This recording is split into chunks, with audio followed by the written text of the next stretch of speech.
स्वागत है आपका अपना YouTube channel job alert Gautam में। दोस्तों, बिहार में नौकरी का पिटारा खुल गया है। अभी फिलहाल जो वैकेंसी आई है बंधु, वो आपका आया है 10,101 का। और ये जो वैकेंसी आई है राजस्व एवं भूमि सुधार विभाग बिहार सरकार द्वारा जारी किया गया है, जिसमें कई पोस्ट हैं। जैसे विशेष सर्वेक्षण सहायक बंदोबस्त बंदोबस्त पदाधिकारी का है, अमीन का है और कानूनगो का है और लिपिक यानी कलर के लिए, यानी 4 पोस्टों के लिए अभी वैकेंसी आई है। सभी चारों पोस्ट मिलाकर आपका जो कुल पद हैं आपको 10,101 हैं। सभी पोस्टों के लिए अलग अलग कैटेगरी के लिए कितने सीटें हैं वो भी मैं बताऊंगा, और मानदेय जो कितने रखे गए हैं, प्रत्येक पोस्ट के लिए कितनी सैलरी है वो मैं बताऊंगा, और कौन सी पोस्ट के लिए आपका जो शैक्षणिक योग्यता होना चाहिए ये भी मैं बताऊंगा। तो दोस्तों, इस वीडियो को आप लोग कंटिन्यू रहिएगा ताकि आपको सारी बातें मैं आप लोगों को बता सकूं।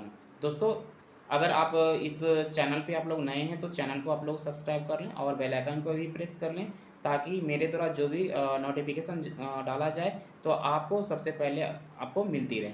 चलिए वीडियो को स्टार्ट करते हैं और मैं बताते हैं कि जैसे पहला निकला हुआ है बंधु, जो मैंने बताया कि 4 पोस्ट जो निकले गए हैं वो है आपका विशेष सर्वेक्षण सहायक पदाधिकारी। विशेष सर्वेक्षण सहायक पदाधिकारी का पोस्ट निकला हुआ है, जिसमें आपको कुल सीटों की संख्या की बात करें तो बंधु इसमें है आपको 355 में भी कई सभी कैटेगरी के लिए अलग अलग रखे गए हैं। जैसे आपका जनरल कैटेगरी के लिए आपको 145 है, और एससी कैंडिडेट के लिए 57 है, और एसटी के जो भी कैंडिडेट रहेंगे उनके लिए 4 सीटें रखी गई हैं, और एबीसी कैंडिडेट के लिए 71 है, और बीसी कैंडिडेट के लिए 37 है, आरसीजी के लिए 13 है, और ईडब्ल्यूएस कैंडिडेट के लिए 28 है। यानी टोटल सीटों की संख्या की बात करें बंधु तो टोटल 355 हो गए। ये तो आपका सीटें हो गई। अब मानदेय की बात करते हैं।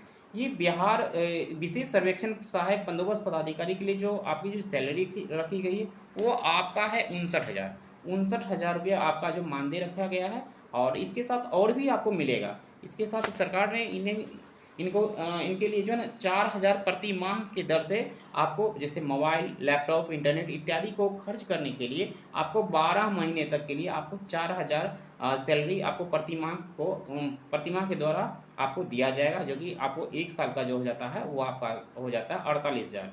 यानी 59,000 तो आपकी सैलरी हो गई और 48,000 रुपये आपको ये खर्च करने के लिए हो गया। ये तो बहुत आपके लिए बहुत ज़्यादा है।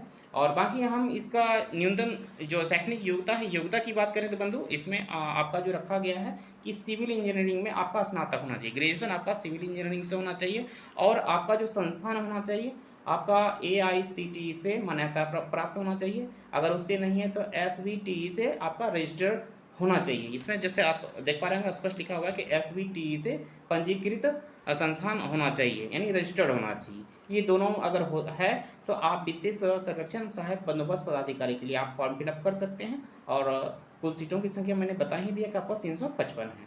अगली पोस्ट की बात करें तो बंधु ये आपका अगला पोस्ट आता है आपका विशेष सर्वेक्षण कानूनगो। ये कानूनगो पोस्ट के लिए बंधु आपका टोटल सीटों की संख्या आपका 758 है। कुल सीटों की संख्या आ गया हो गया आपका 758। इसमें भी प्रत्येक कैटेगरी के लिए अलग अलग सीटों की संख्या रखी गई है।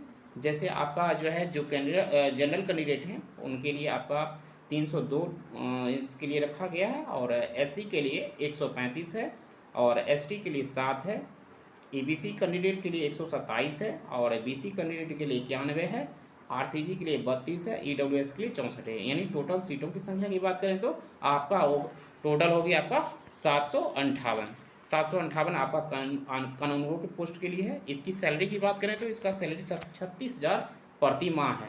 इनको भी आपको 4,000 रुपया इसको प्रत्येक माह यानी 12 महीने तक के लिए मोबाइल, लैपटॉप, इंटरनेट इत्यादि खर्च करने के लिए दिया जाएगा।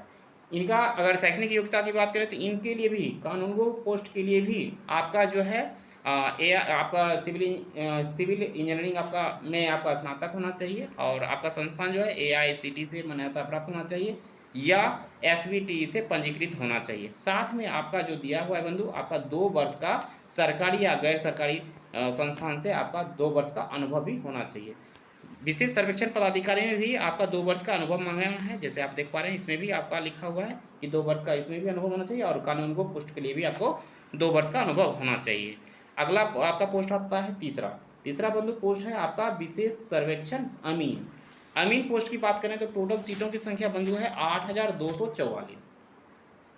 टोटल सीटों की संख्या है 8,244, जिसमें आपका जनरल कैंडिडेट के लिए आपका है 3,525। 3,000 आपका 525 आपका जनरल कैंडिडेट के लिए हो गया।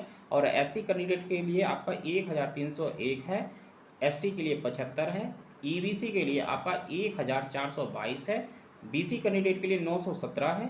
आरसीजी के लिए 282 है। और ईडब्ल्यूएस के लिए 722 है। टोटल सीटों की संख्या बंधु बात करें तो आपका आ गया 8,244। इनका मानदेय की बात करें तो बंधु इनका 31,000 प्रति माह है। और इनको भी आपका जो है 4,000 रुपया प्रति माह इनको मिलेगा मोबाइल, लैपटॉप, इंटरनेट इत्यादि यूज के लिए। और आपका टोटल 12 महीना तक के लिए इनको दिया जाएगा। आगे है इनका शैक्षणिक योग्यता की बात करें तो इनको भी आपका AICTE से मान्यता प्राप्त संबंधित राज्यों के SBT से पंजीकृत संस्थान से 3 वर्षीय सिविल इंजीनियरिंग का डिप्लोमा होना चाहिए। यानी 3 वर्ष का आपका सिविल इंजीनियरिंग का डिप्लोमा होना चाहिए, जो भी आपका जो संस्थान रहेगा AICTE से मान्यता प्राप्त होना चाहिए या SBT से आपका पंजीकृत आपका कॉलेज होना चाहिए। ये आपका हो गया अमीन पोस्ट के लिए। चौथा पोस्ट आता है बंधु आपका विशेष सर्वेक्षण लिपिक यानी कलर के लिए। कलर के लिए सीटों की बात करें तो बंधु इसका आ जाता है आपका टोटल सीटों की संख्या आपका 744 है। टोटल सीटों की संख्या आपका 744 है आपका ये लिपिक के लिए, कलर के लिए। और इसका सभी कैटेगरी के लिए जो आपका सीटों की संख्या जो रखी गई है बंधु वो है आपका जनरल कैंडिडेट के लिए हैं जो भी हैं उनके लिए 313 सीटें हैं। और एससी के लिए 113 है। एसटी के लिए 6 है। ईबीसी के लिए 132 है। और बीसी कैंडिडेट के लिए 84 है। आरसीजी के लिए 22 है। ईडब्ल्यूएस के लिए 74 है। यानी टोटल सीटों की संख्या बात करें तो आपका 744 है। ये आपका सीटों की संख्या हो गया। और इसकी सैलरी की बात करें तो बंधु ये आपका सैलरी है 25,000 प्रति माह। 25,000 प्रति माह आपका दिया जाएगा जो कलर पोस्ट के लिए भरेंगे। और इसका शैक्षणिक योग्यता की बात करें तो आप किसी भी मतलब किसी भी विश्वविद्यालय से आपका ग्रेजुएशन की डिग्री होना चाहिए, चाहे कोई भी विषय हो, चाहे BA हो, BCom हो, BSc हो, कोई भी स्ट्रीम से हो, कोई भी विभाग से हो, लेकिन आपका स्नातक की डिग्री होनी चाहिए, तभी आप फॉर्म फिलअप कर सकते हैं। ये रहा आपका 4 सीटों की संख्या। और इसमें अगला हम बात करें तो आपका बंधु आपका आ जाता है आयु सीमा। अगला आ जाता है ये आयु सीमा के बारे में थोड़ी जान लेते हैं।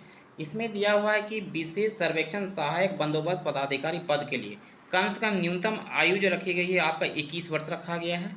और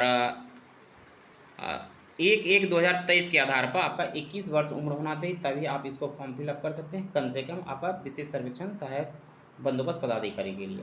अगला आ जाता है आपका विशेष सर्वेक्षण कानूनगो पद के लिए। कानूनगो पद के लिए आपका 18 वर्ष होना चाहिए। और आपका अमीन पद के लिए भी 18 वर्ष होना चाहिए कम से कम।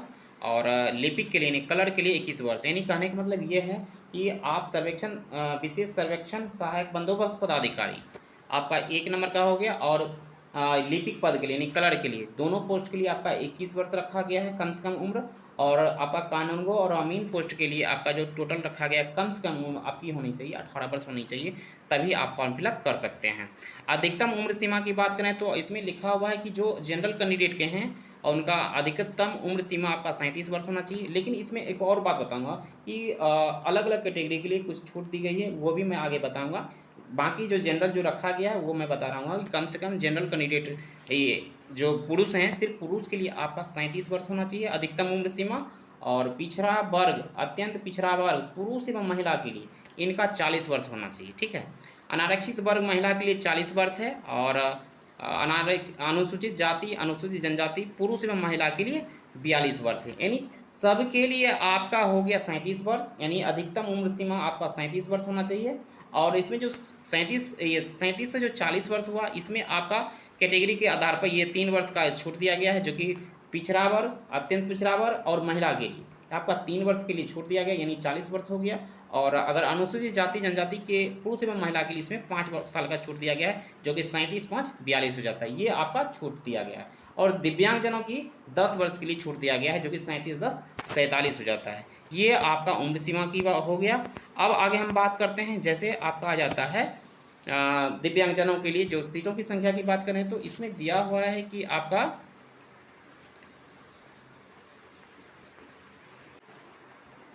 दिव्यांगजनों का आरक्षण एवं फ्रीडम फाइटर के लिए भी कुछ रखा गया, जिसमें स्पष्ट लिखा हुआ है कि स्वतंत्रता सेनानी के पोता पोती नाती नतनी के लिए किसी भी कोटि के लिए 2% आरक्षण का अनुमान है, यानी 2% आरक्षण उनको मिलेगा। बाकी हम सबसे पहले हम बात कर लेते हैं फ्रीडम फाइटर के लिए, यानी स्वतंत्रता सेनानी की जो भी कैंडिडेट रहे उनके लिए जो बंदोबस्त पदाधिकारी के लिए उनका टोटल उनकी जो आरक्षित सीटों की संख्या है उसका 2 है। कानूनगो में उनको 15 मिलेगा और लिपिक यानी कलर के में उनको 15 सीटें आरक्षित है और अमीन पोस्ट के लिए 165 हैं, ये फ्रीडम फाइटर के लिए।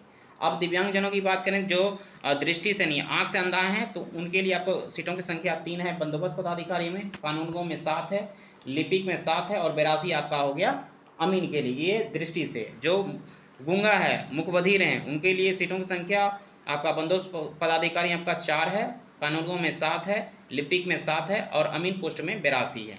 आगे हम चलते हैं, अगर पैर से जो विकलांग है उनके लिए आपका 4 है बंदोबस्त पदाधिकारी में, 7 हो गया कानूनगो में, लिपिक में 7 है, 83 आपका हो गया अमीन। इसी तरह सारा इसमें दिया हुआ है। बहुत दिव्यांग में भी 3 है बंदोबस्त पदाधिकारी और कानूनगो में 8 है, लिपिक में 8 है और अमीन की पोस्ट के लिए आपका 83 हो गया। ये दिव्यांगजनों के लिए हो गया।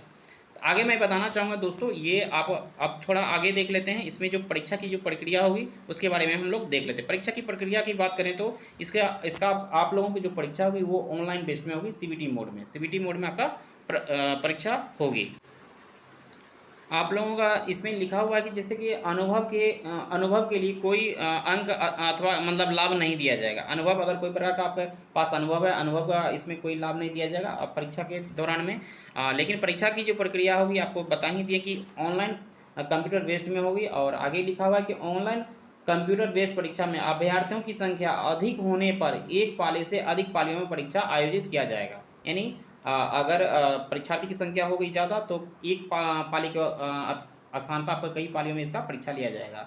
बाकी आगे लिखा हुआ है कि तीसरा पॉइंट में लिखा हुआ है कि ऑनलाइन कंप्यूटर बेस्ड परीक्षा में भाषा का अध्ययन अंग्रेजी एवं हिंदी दोनों में आपका होगा। और आगे है कि परीक्षा में पूछे गए प्रश्न जो कि ऑब्जेक्टिव होंगे, वस्तुनिष्ठ होंगे और प्रत्येक उत्तर के लिए 4 अंक दिए जाएंगे और 4 गलत उत्तर के लिए आपका -1 काटे जाएंगे। यानी ये तो आपके लिए बहुत ही खुशखबरी है, एक प्रश्न के लिए आपका 4 अंक मिलेगा और 4 गलती के लिए आपका 1 अंक आपका काटा जाएगा। ये तो बहुत ही अच्छी है और बहुत ही नाम मात्र का नेगेटिव मार्किंग है। और आगे दिया हुआ है कि ऑनलाइन कंप्यूटर बेस्ड परीक्षा के लिए कुल प्रश्नों की संख्या आपका 100 प्रश्न होंगे और अब इसके जो है समय जो निर्धारित किया गया आपका 2 घंटे 15 मिनट निर्धारित किया गया है। आगे हम देखते हैं कि ऑनलाइन कंप्यूटर बेस्ड परीक्षा के सभी 100 प्रश्न का कोड संख्या 1, 2, 3 को 2 खंडों तथा पद कोड संख्या 4 के लिए एक खंड में 150 प्रश्न पूछा जाएगा। इन प्रश्नों के उत्तर प्रश्न खंड एवं प्रत्येक प्रश्न खंड में पूछे गए प्रश्नों की संख्या के निम्नवत हैं। जैसे आप नीचे देखेंगे इसमें स्पष्ट आपको पता चल ही जाएगा कि इसका मतलब क्या होता है।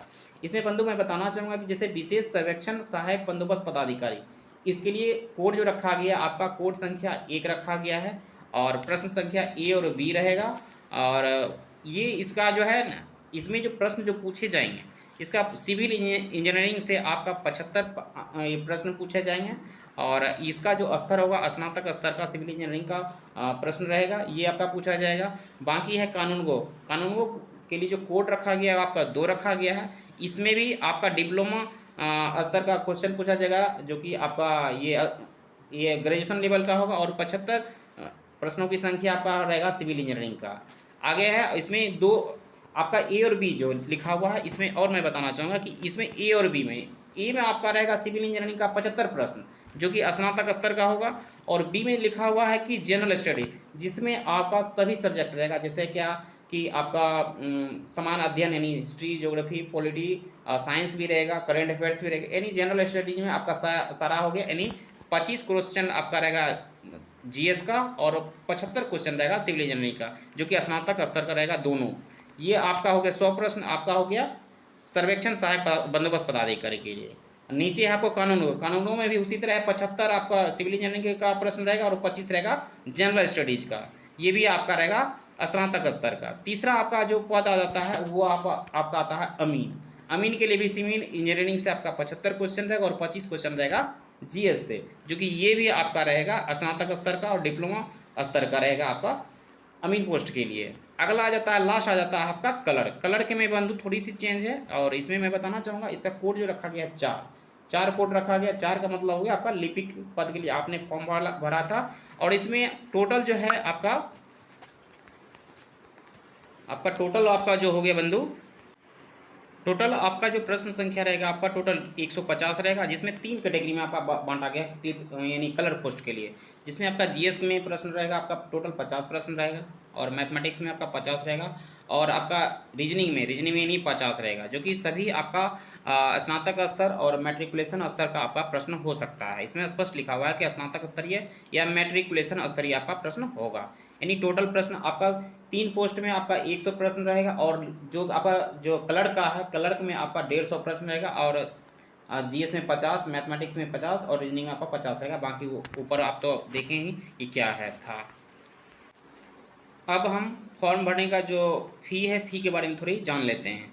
फ़ी के बारे में बंधु बताया गया है कि आप अगर general candidate EWS, EBC, BC male female हैं तो आपका जो चार्ज रखा गया आपका 800 रुपया रखा गया है।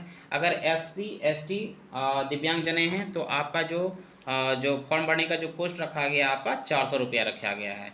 बाकी आगे जो दिया है, अब आगे हम देखते हैं कि इसका जो फॉर्म की जो डेट आई है, आपका आया है फॉर्म भरने का जो डेट स्टार्ट हुआ है आपका 13 अप्रैल 2023 आपका स्टार्ट हुआ है, और 12 मार्च, ये माफ़ी चाहूँगा 12 मई 2023 तक आपका इसका लास्ट डेट रखा गया है। यानी आपका फॉर्म स्टार्ट हुआ है 13 अप्रैल 2023 से, और 12 मई 2023 तक इसकी अंतिम तिथि है। और अगर किसी बंधु को अगर फॉर्म भरने में किसी को गलती हो गई हो या हो जाए फॉर्म भरने में, तो उनके लिए भी करेक्शन की डेट रखी गई है, जो कि आपको 18 मई 2023 से स्टार्ट होगी और 20 मई 2023 तक रखी गई है। यानी आपका 3 दिन का आपका करेक्शन का डेट रखा गया है, और फॉर्म भरने के लिए जो 13 अप्रैल से स्टार्ट होगा और 12 मई तक इसका फॉर्म भरने का अंतिम तिथि रखा गया है। तो ये सारी इन्फॉर्मेशन आपको हमने सारी बात बता दिया है। बाकी आप लोग अच्छे से फॉर्म फिलअप कर लीजिएगा और अच्छे से तैयारी कीजिए। दोस्तों इस वीडियो को हम यहीं तक रखेंगे, क्योंकि काफ़ी वीडियो लंबी हो गई है, ज़्यादा लंबा हम नहीं करना चाहेंगे। तो दोस्तों इस वीडियो को हम यहीं तक रखते हैं। धन्यवाद।